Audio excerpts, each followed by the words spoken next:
I got up at Gwanghwamun Station on subway line 5, past Gwanghwamun, past the Gyeongbokgung Palace and the Bull House, and walked to Mount Bugak.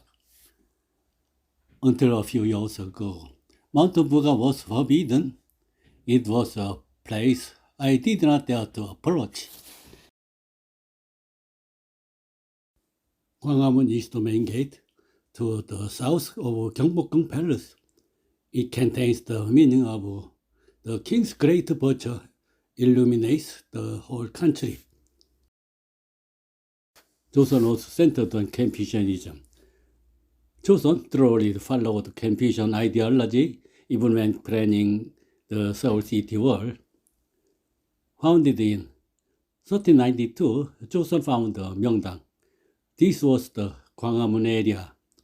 The palace, the residence of the king, was built to show the king's solemnity. This is a Gyeongbokgung, the royal palace.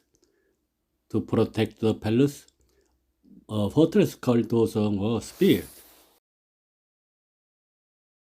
Behind the Gyeongbokgung Palace is the Bull House. The Bull House is a facility that was used as the office and the official residence of the President of the Republic of Korea. After liberation from the Japanese Empire, from the Lee Sung-man government to the Moon Jae-in government, the Bull House was the place where the presidents of the Republic of Korea performed their official duties.